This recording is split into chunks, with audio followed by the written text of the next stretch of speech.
How much does matter matter?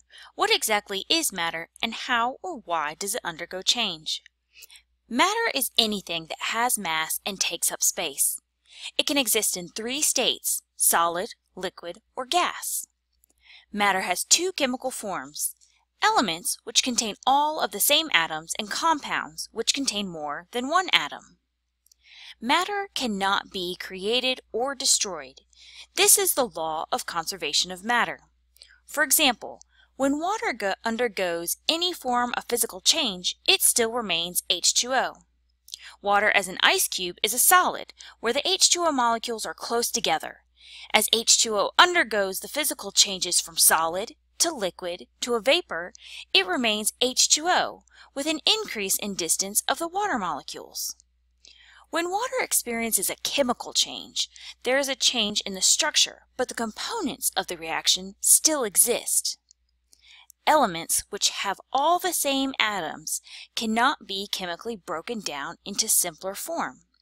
Elements can be found on the periodic table of elements and are represented by one or two letter symbol.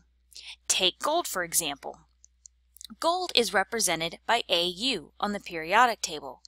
Au cannot be broken into a simpler form. Compounds contain two or more different elements bonded together in a fixed proportion. Water is a compound, and it's made of 2 hydrogen and 1 oxygen. An atom is the basic building block of matter. Each atom is comprised of 3 subatomic particles: protons, electrons, and neutrons.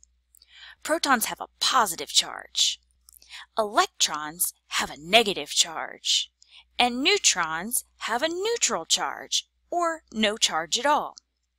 Each atom has a central nucleus that contains the protons and the neutrons, with the negative electrons circling in a cloud around the nucleus. For each atom, you can identify the atomic number, or the number of protons that exist in the nucleus. The mass number is the total of protons and neutrons in the nucleus. And some elements have more than one isotope. An isotope of an element has the same atomic number, or the number of protons, but a different number of neutrons. With a change in the number of neutrons, the mass of the atom changes. However, because neutrons have no charge, the addition or subtraction of neutrons does not change the charge. Let's try an example. What do you think the atomic number is? The atomic number is 6 because there are 6 protons in the nucleus. So what's the mass number? The mass number is 12 because there are 6 protons and 6 neutrons in the nucleus. Now, carbon has different isotopes. There's a carbon-12, carbon-13, and carbon-14. You may have heard of carbon-14 dating to age an old item. So, a carbon-12 has 6 protons and 6 neutrons, and a carbon-13 has 6 protons and 7 neutrons to equal 13. So remember that atoms are the most basic building block of matter. But molecules and ions are also building blocks of matter. They're just larger. Molecules can consist of 2 or more atoms held together by chemical bonds, which are forcing the atoms to stay together.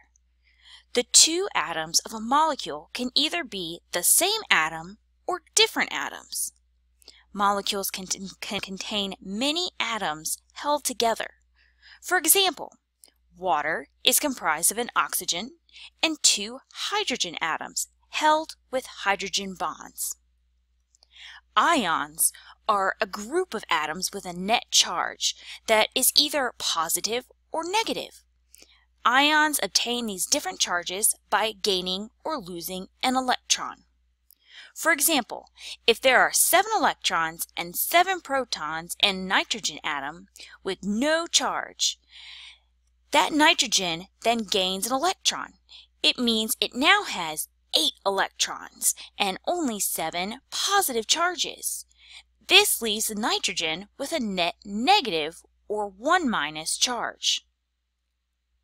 Salt is one of the most common ionic compounds. Salt is formed by a sodium atom and a chlorine atom. When chlorine takes an electron from the sodium, sodium has a net positive charge because it lost a negative charge.